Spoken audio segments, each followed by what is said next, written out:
1997 Pacific ocean के बिल्कुल बीच समुद्र के नीचे 4000 मीटर की गहराई में हाइड्रोफोनिक अजीब सी आवाज़ रिकॉर्ड करते हैं।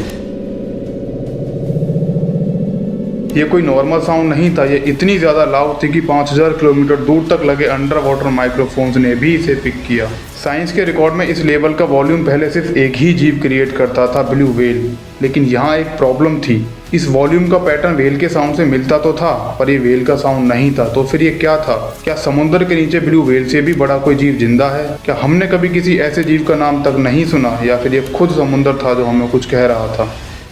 Welcome to the mystery of blue.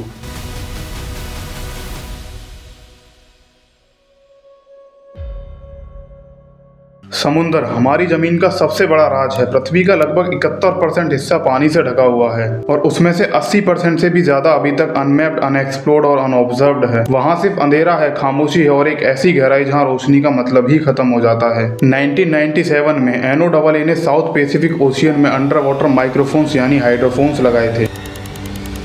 उनका काम था समुद्र के नीचे होने वाली लो फ्रीक्वेंसी आवाज़ों को सुनना। फिर एक दिन उन्होंने बहुत पावरफुल और बहुत ही डीप फ्रीक्वेंसी साउंड रिकॉर्ड की।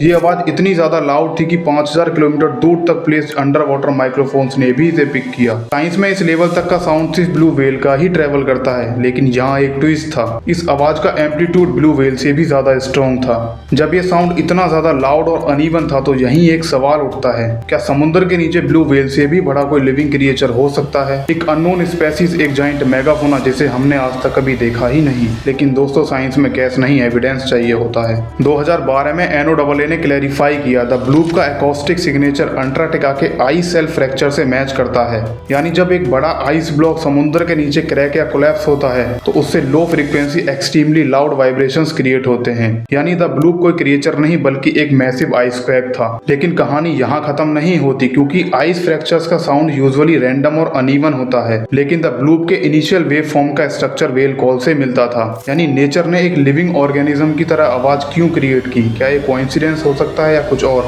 आप अपना आंसर जरूर बताना। देखिए, ओशियन के लगभग 1000 मीटर से नीचे कंप्लीट डार्कनेस होता है। उस जोन को कहते हैं अफोटिक जोन। वहाँ प्रेशर सरफेस से 400 गुना ज्यादा होता है, इतना कि अगर एक इंसान वहाँ बिना प्रोटेक्शन के पहुंच जाए तो उसके फेफड़े पलक झपकते ही पिचक जाएंगे और बॉडी सेकेंड्स में कोलैप्स हो जाएगी। तो फिर वहाँ क्या हो सकता है? क्या कुछ ऐसे जीव जो कभी सरफेस तक नहीं आते, या समुद्र का एक अपना ही जीवन जिसे हम समझने के लायक ही नहीं? देखिए, समुद्र कभी सीधे जवाब नहीं देता, वो सिर्फ सिग्नल भेजता है और द ब्लूप उसी सिग्नल का एक हिस्सा था। एक याद दिलाने वाली पुकार कि हम चाहे कितने भी एडवांस हो जाएं, लेकिन कुछ राज अभी भी समुद्र के साथ ही छिपे हुए हैं। अगर आपको लगता है कि इस दुनिया में कुछ अनसुना बाकी है तो इस वीडियो को लाइक करें, और अगर आप समुद्र के कुछ और राज समझना चाहते हैं तो इस चैनल को सब्सक्राइब करें। हम मिलते हैं अगले राज के साथ।